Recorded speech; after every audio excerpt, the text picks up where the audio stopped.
Seeing my surprised face, Jason, the head of the sales department, said while trying to suppress his laughter, "Sorry, I totally forgot your existence." Everyone around us burst into laughter at his words. I dazedly stared at Jason. I was the person who planned a company trip, yet how come there was no plane ticket for me?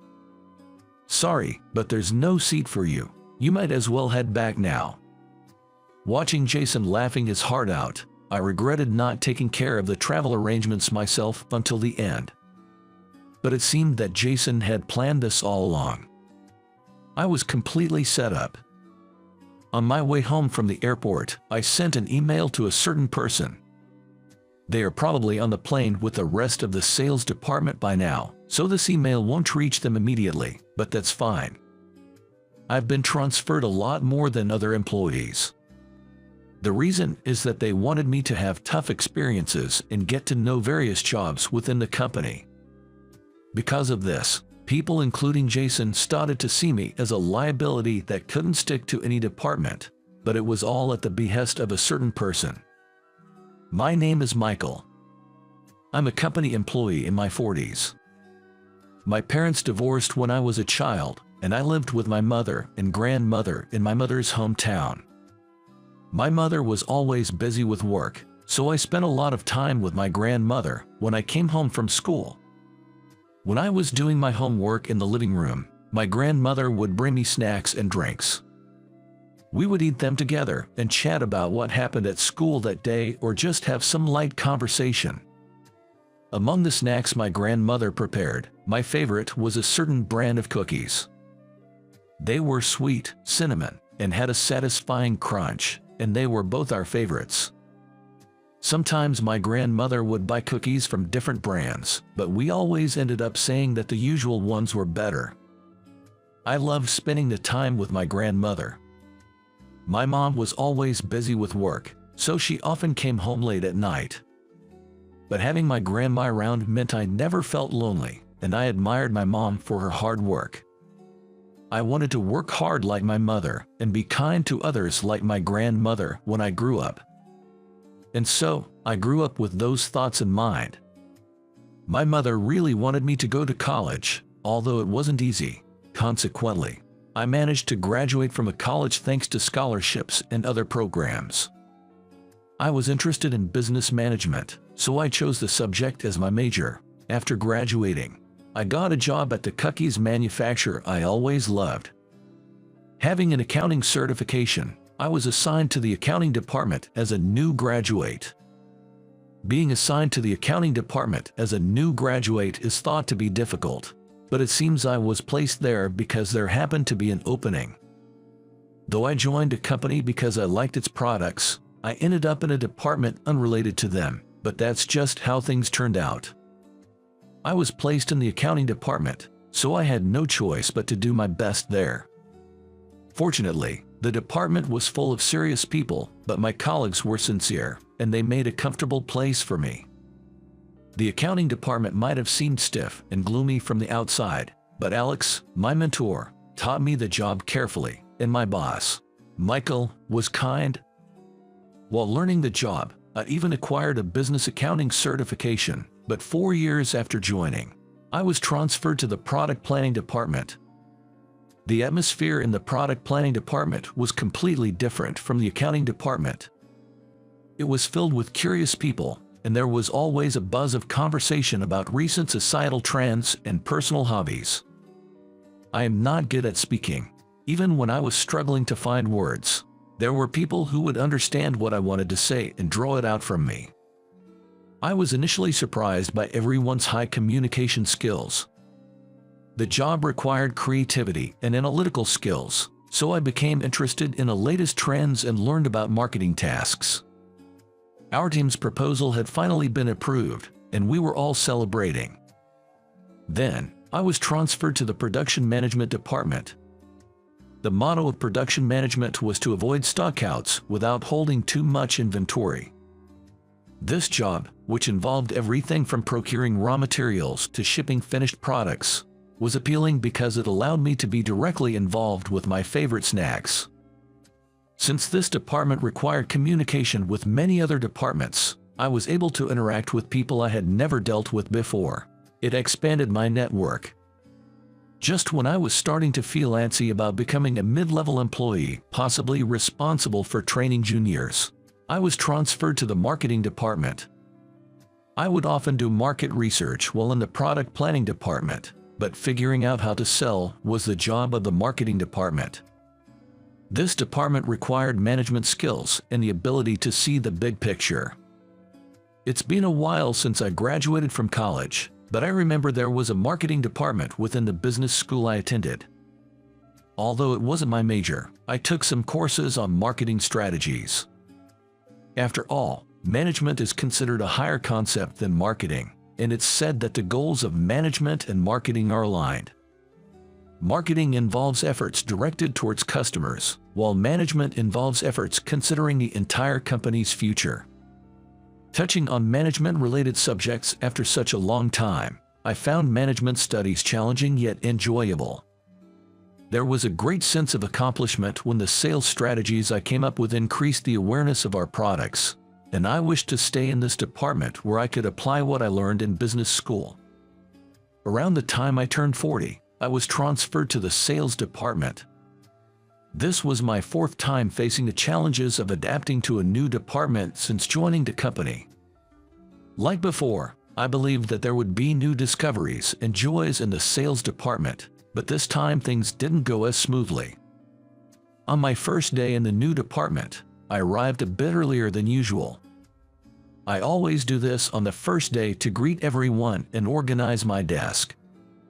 When I got to the sales department, it seemed the boss hadn't arrived yet, so I asked someone nearby for my desk and started to get settled. However, even when the start time came, the boss was nowhere to be seen. I thought it was common for superiors to arrive early on the day a new person joins for introductions, but it seemed the head of this department was different. About 30 minutes after the start time, Jason, the department head, appeared with a coffee in hand. I immediately went to Jason's desk to greet him. "Good morning. My name is Michael, and I have been assigned to the sales department starting today. I look forward to working with you." Upon my greeting, Jason responded with "Oh," as if he had just remembered about me. "Nice to meet you. Michael, you came from the marketing department, right?" Jason said this while looking over the documents presumably passed to him by HR. You've been bouncing around different departments, right? What's the deal? Were you being passed around as a burden?" He said this while frowning and roughly placing the documents down. I was taken aback by being called a burden to my face on our first meeting. Indeed, I have often been transferred every 3 to 4 years. Looking around, I saw many who had been in the same department for over 5 years, and I sometimes wondered why I was the only one frequently transferred. However, I always tried to do my best in every department I was assigned to. I never saw myself as a burden to the company. "Well, whatever. Hey everyone, can I have your attention for a moment?" Jason called out to everyone in the sales department as if nothing had happened. All eyes turned to me.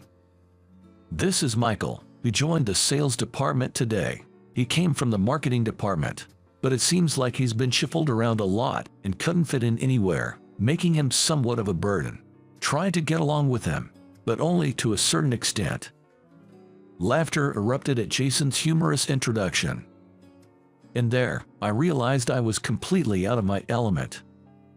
I was incredulous at the overtly malicious introduction and looked at Jason. He smirked at me with a nasty grin and ended the conversation with "That's the situation."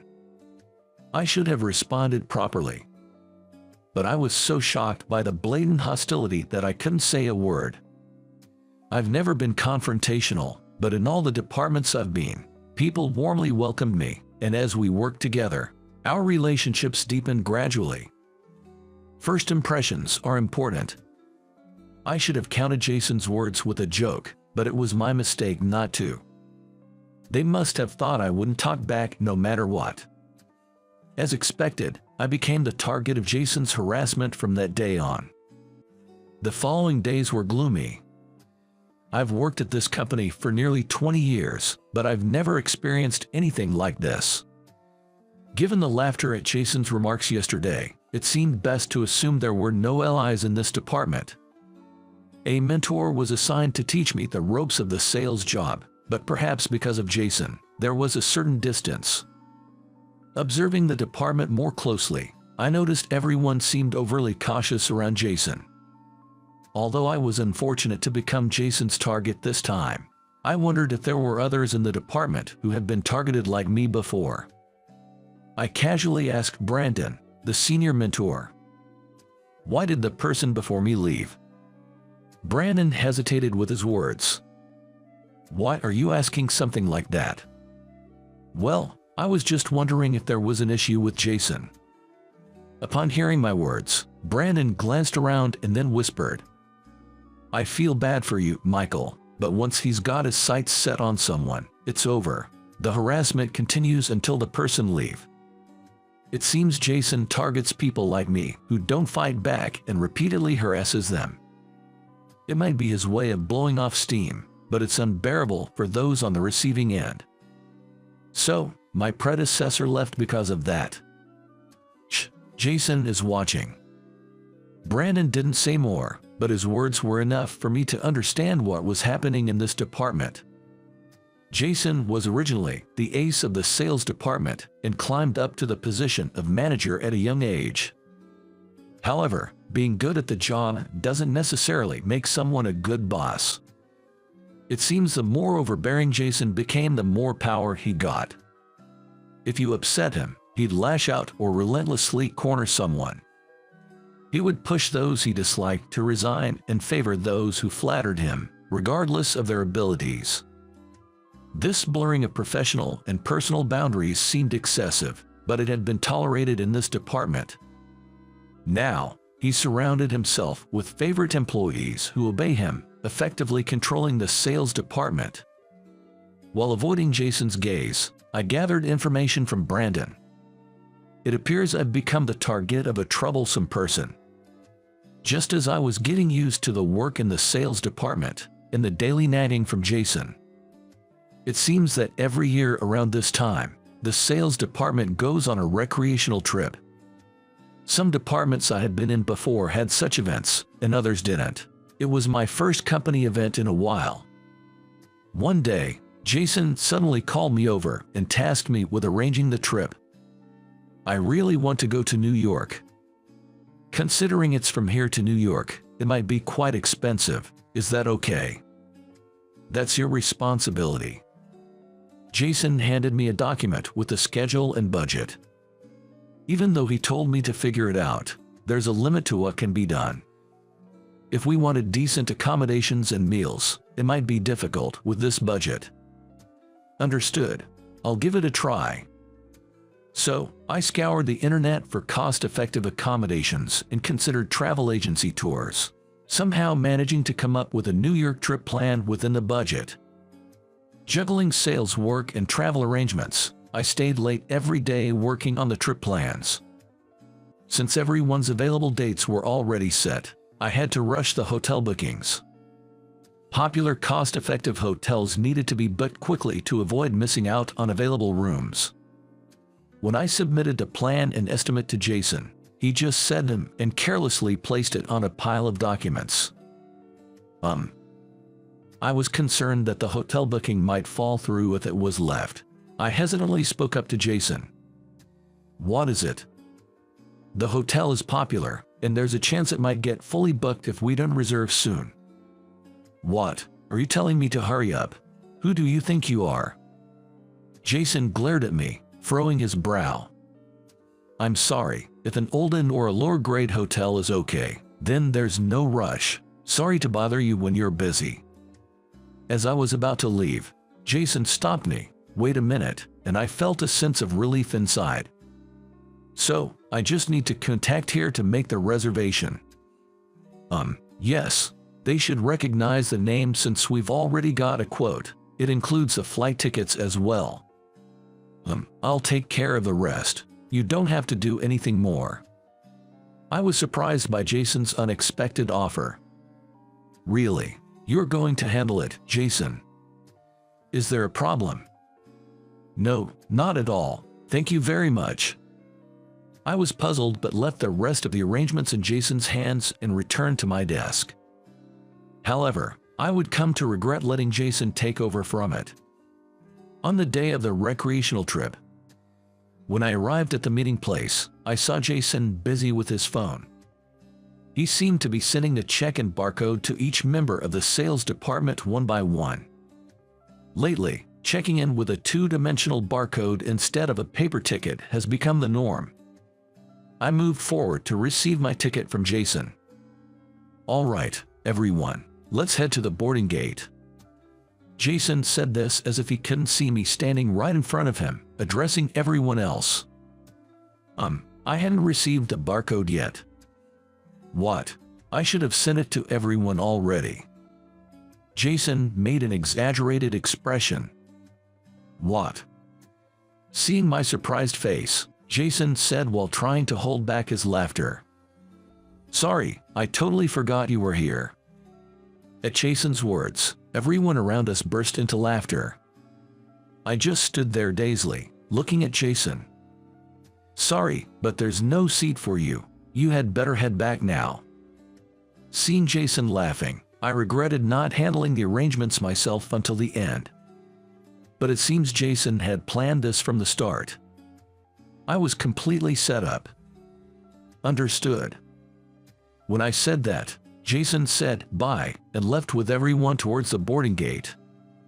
I stood there, watching their backs as they left, holding my travel bag and standing still for a while. On my way home from the airport, I sent an email to a certain person. That person is probably on the plane with the rest of the sales department by now, so the email won't reach them immediately, but that's fine. I never imagined I would be treated like this at a company I've worked at for nearly 20 years. Maybe I was too complacent, thinking I could handle this transfer as I had others in the past. In fact, my next transfer had been already decided. Though I had just arrived in the sales department, I was supposed to go to the strategic planning department after spending a few years here. I've been transferred far more than other employees. This was because they wanted me to gain tough experiences and learn about various jobs within the company. As a result, people, including Jason, saw me as a burden that couldn't be attached to any department, but it was all at the directive of a certain person. That person was Chairman Johnson, the company's founder. To be precise, he is currently the CEO and chairman, planning to hand over the CEO position to a subordinate soon. After a while, I received a call from Chairman Johnson, who seemed to have arrived at the destination. It was known that Chairman Johnson would accompany the sales department on the trip. Chairman Johnson and I were supposed to take different flights due to the different classes of seats and meet up at the destination. Chairman Johnson was surprised I wasn't there and called me directly. "What are you doing?" Despite being on the phone, I deeply apologized, hearing Chairman Johnson's disappointed voice. "I'm so sorry, Chairman Johnson. I never expected something like this to happen to me." Then, Chairman Johnson told me what had happened at the meeting place. Jason, who was in a good mood after setting me up, cheerfully greeted Chairman Johnson. When Chairman Johnson noticed I was missing, he said, "It seems the future president is not here." What? Jason was taken aback by his words. "Where's Michael? I heard he was the one planning this trip." I was the one who sent the email detailing the schedule for the recreational trip.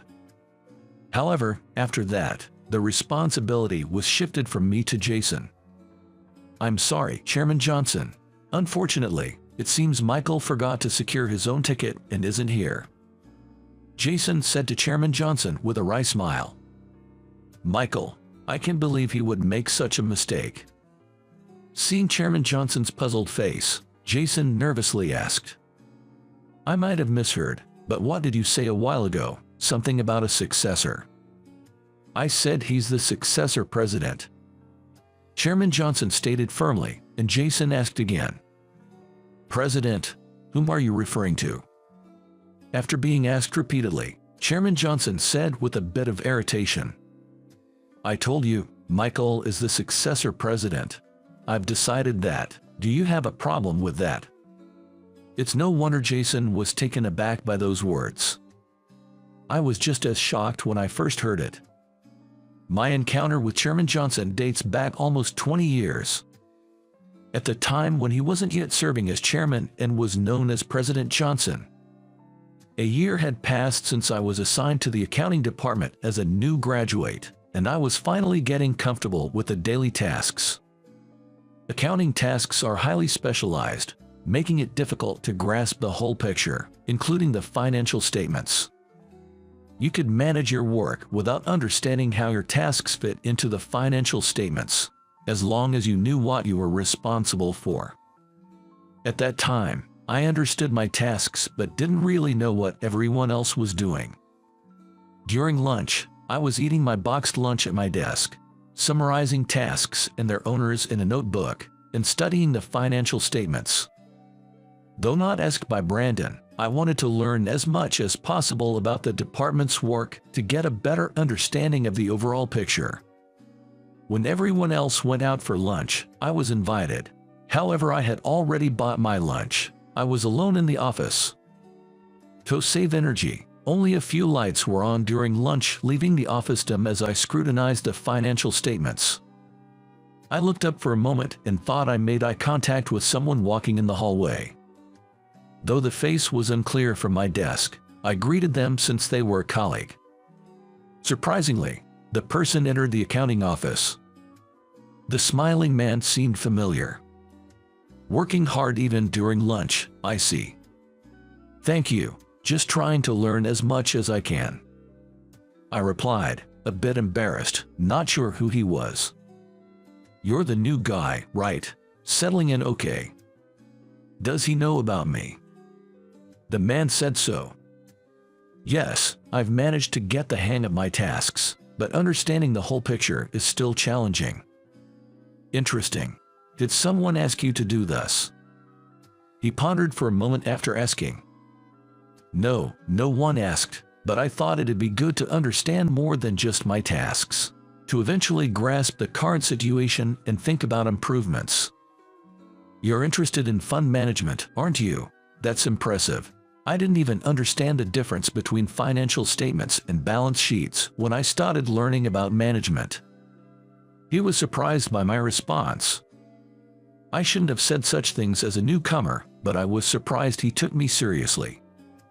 Were you aiming for the accounting department from the start?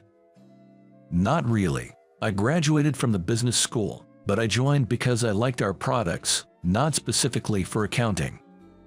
Since I was in the business school, dealing with numbers was never a challenge for me. However, having joined my favorite confectionery manufacturer, I also have a desire to not just work with numbers but to be directly involved with the products one day. So, you're interested in planning or manufacturing too? Absolutely. I'm in accounting now, so I'm focusing here, but working directly with the products has always been my dream. I see. Maybe in about 3 years then. What? The man murmured something to himself, prompting me to ask again. Sorry, it's nothing. So, do you have any goals you're aiming for in the accounting department right now? Well, for now, I want to expand my knowledge of financial statements. I think I need to understand the processes that the accounting system automates. While accounting systems save time, I believe it's not good to rely on them entirely. Using an accounting system makes it easier to handle data and understand the flow of information, but getting a full grasp of the big picture is crucial for management accounting, which is beneficial for business management. Yes, I'd also like to try my hand at cost accounting. That's great. Product costing is vital for a business's lifeline. It's good to have that experience. As we were talking, the bell signaling on the end of lunch break rang. People began returning to the office, and while they seemed surprised to see the man, they greeted him as they passed. See you around. With that, the man left with a smile. Then, Alex from the next desk asked me, "What were you talking to President Johnson about?" "What?" Surprised, I inadvertently raised my voice. It seemed that the familiar face I couldn't remember was from the company's website or brochures. I knew from our conversation that he was someone in a management position, but I never imagined he was President Johnson. Although we only talked about work that day, from then on, Chairman Johnson often visited the accounting department. Sometimes he spoke with Brandon, but he always made a point to stop by my desk afterward. We talked about my current work, the company at large, and even personal matters like family. After I knew it was Chairman Johnson, I was a bit more guarded in our conversations, but he told me, "We're going to be working together for a long time, so don't be so stiff." Even after I transferred from the accounting department to product planning and then to production management, I frequently crossed paths with Chairman Johnson. I always thought Chairman Johnson was just making rounds to listen to the employees in various departments, but a colleague in product planning mentioned that they started seeing him around more often after I arrived. Chairman Johnson, who used to be spotted only once or twice a year, was now a more common sight. This was mentioned not only in product planning but also after I moved to production management. I always found it strange, but I thought it was just a coincidence. However, I enjoyed talking with Chairman Johnson. If he was making an effort to see me, I was happy about it. Chairman Johnson once asked me, "What do you think is a necessary quality for a president?" "Maybe the ability to oversee the entire company and the world at large." I answered thoughtfully. "True, being able to have an overview is important, but you've been saying that since your first year, wanting to understand the entirety of the accounting department." "Oh, maybe I do have the makings of a president, just kidding." I joked, and Chairman Johnson laughed along, continuing the conversation. Knowledge in accounting or culture, specific skills needed for job execution can be learned later, but innate qualities are something you're born with. It's not easy to change the way you think, right? Indeed, some people are naturally positive, while others can't help but think negatively no matter how hard they try. Even when I make mistakes at work, I tend to bounce back relatively quickly instead of dwelling on them.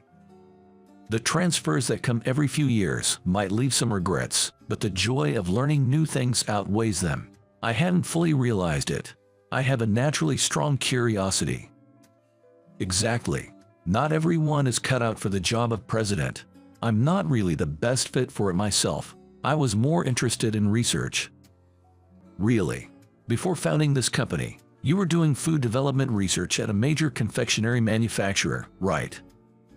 Yes, exactly. So when I decided to start my own business, I realized I wasn't quite cut out for it, but I had to do it anyway.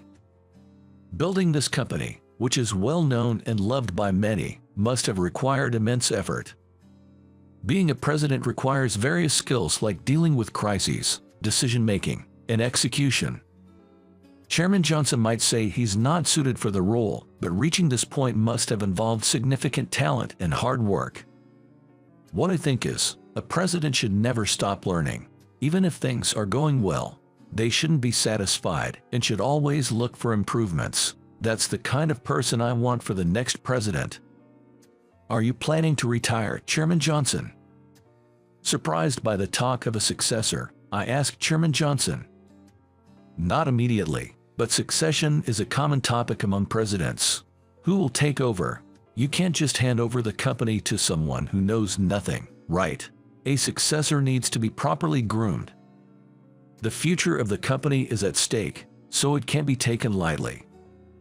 Right, that's why I've been worried. But then, I happened to meet someone who seemed suitable. But the next CEO. Chairman Johnson said this with a very pleased expression. That's great. By any chance, Mr. Johnson, were you visiting various departments to find a successor? Did I do something like that? From his puzzled look, it was clear that my assumption was wrong. Well, let's set that aside for now. What I was looking for was someone serious, curious, and always eager to learn. someone who could adapt flexibly to new environments and communicate effectively, no matter where they are. Chairman Johnson listed the qualities he was looking for in a president. I pictured the faces of various people within the company. I wondered who exactly he was talking about. My judgment wasn't wrong after all. Chairman Johnson said, looking me straight in the eye. "It's you, Michael." Huh? I was stunned. I stood with my mouth agape, and Chairman Johnson smiled contentedly. "I would like you to be my successor." I was at a loss for words, and Chairman Johnson continued in a gentle tone. "Didn't you ever think it was strange that you were transferred every 3 or 4 years?"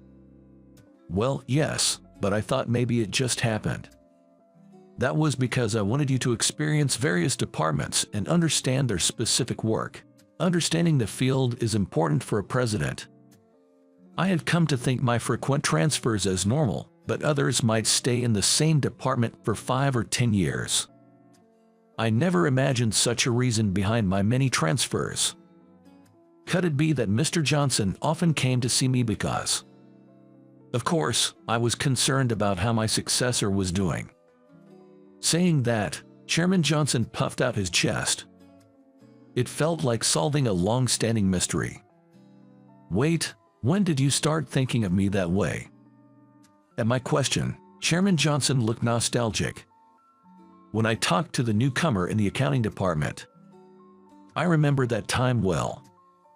When I talked without even realizing he was the president. It was during my first year, on a lunch break in the accounting department. I had no idea that such a casual conversation would lead him to choose me as his successor. Wherever I was transferred, President Johnson would always visit and ask, 'How's it going here?' Having no memory of my father, I sometimes wondered if a father would watch over me like this. If Chairman Johnson chose me as his successor, there was no reason to refuse. Of course, I had my fears. The thought of possibly ruining the company Chairman Johnson built from scratch with just one wrong decision was terrifying. You don't have to rush. After gaining some more experience in other departments, you'll go to the strategic planning office to learn about management. Once you get there." Chairman Johnson, always calm, seemed happier than I had ever seen him. "I'm counting on you." This conversation happened before I came to the sales department. I was still in the marketing department at that time. Since then, Chairman Johnson became the CEO and chairman, and it was rumored within the company that he might hand over the presidency to a successor in a few years. I was transferred to the sales department and would go to the strategic planning office in a few years. I heard that Chairman Johnson had mentioned this during the trip. Jason was reportedly trembling with his face pale throughout the trip. The story distracted him during the trip, so he seemed not to even notice the beautiful scenery of New York, according to Chairman Johnson. The day after everyone returned from the trip, Jason and I were called in by Chairman Johnson. Though Chairman Johnson was surprised at my absence, he didn't delve too deeply into it during the trip. I couldn't give details over the phone, but I felt Chairman Johnson had a sense of what was going on from Jason's behavior. Not being strictly questioned during the trip seemed to have put Jason in a state of limbo, which was effective in its own way. He came to work the next day looking haggard. "So, first of all, I've mentioned that Michael will be the next president, but do you have any questions about that?" Why him, I mean?" Jason hesitantly started speaking. "Because he has the qualities needed. Haven't you noticed that as Michael's supervisor?" There was a sharp edge to the words directed at Jason. "I'm sorry, but the issue with the ticket was his mistake." "Are you still talking about that?" Chairman Johnson raised his voice, causing Jason to shrink back. "Michael, if you have something to say, feel free." That made me speak up. I was the one who got the quote for the trip, but Jason insisted on handling the arrangements himself. On the day, I was told at the airport that there was no ticket for me. Telling the truth, I felt a sharp glare from Jason beside me. "That's nonsense. I don't care if you're going to be president or whatever. You won't bring me down." Jason lashed out at me. Feeling somewhat exasperated, I turned to face Jason. "Jason, isn't it about time you stopped? I'm aware of all the harassment you've inflicted on many people." It was clear from what colleagues had said that Jason hadn't just harassed me but had been doing it to various people over time. There must be many who couldn't stand up to him and left. No one in the department dared to speak up against Jason because they were desperate to avoid trouble themselves. They turned a blind eye to those being harassed. Of course, such behavior is inexcusable, but the priority was to address the root of the problem. "What are you talking about? Do you have any proof?" "There's no way you have any." Then, I placed a document in front of Jason. While everyone was on the trip, I contacted someone who used to work in the sales department. They had left, but they had kept a detailed diary. Jason began to tremble as he looked at the document. It contained detailed accounts of what Jason had said and done. When I looked into it, I found many others who had left. As soon as I mentioned Jason's name, they all were willing to help. I had gotten the contact information of these former employees from Brandon, who had taught me a lot about the job. He must have known he'd be in trouble if Jason found out, but he trusted me and shared the information. This can't be proof. I thought the diary might not be enough, so I asked the person in charge of the consultation service to dig up old emails. Here they are. As I handed over another document, Jason snatched it from my hand and roughly flipped through the pages. His hands shook, and he collapsed to his knees. This can't be. Chairman Johnson took the documents from Jason's hands and flipped through them. "So, this is what you have been doing during the trip?" "Yes, since I didn't have a ticket." I shrugged and explained to Chairman Johnson. The strength to overcome adversity is also a quality of a president. Chairman Johnson smiled in satisfaction. "Still, I bear some responsibility for not noticing the misconduct of my subordinate. I'm sorry for putting you through that." Chairman Johnson apologized to me. "Please, don't say that, Chairman Johnson. Being able to apologize properly is also important for a president." He winked. After everything came to light, Jason was demoted and transferred to a different department. He was sent to a so-called sideline department and seems to be spending his days in gloom. To ensure he couldn't behave recklessly anymore, the person in charge of the company's grievance office keeps a close eye on him. After Jason left the sales department, my colleagues came to me one by one to apologize. They must have known their actions were wrong in their mind. I accepted the apologies, and fulfilling days in the sales department finally began. When I returned home after a long time, my grandmother and mother welcomed me. My mother is still energetic, but my grandmother is quite old now, so she tends to forget recent events quickly, though she surprisingly remembers things from the past well. "Grandma, do you remember this?" I handed her a familiar bag of rice crackers. "Oh, it's my favorite, isn't it?" "That's right. Do you remember that I work at this company?" "Yes, of course. Mikey also loved these. I was so happy when I heard you got a job here." Though my grandmother has more absent-minded moments lately, her responses are still sharp. I've become the president of the company. My words surprised my grandmother. That must have been hard. Yes, it wasn't easy, but it was enjoyable. Despite the challenges, now that I'm president, I feel that everything has been a valuable experience. I still have a lot to learn as a president, but I'm doing my best in my own way, guided by Chairman Johnson. That's good. Mikey has always been such a hard worker, hasn't he? Being praised like a little child at my age makes me feel a bit shy. It's all thanks to you, Grandma. Thank you. As I expressed my gratitude, my grandmother smiled happily, with her eyes narrowed. The nostalgic smile of my grandmother I used to see while eating cookies as a child. These cookies and my grandmother's smile are my fundamental memories. Just thinking about them warms my heart. I hope to convey this warmth to many people through our products. I'm willing to do whatever it takes for that.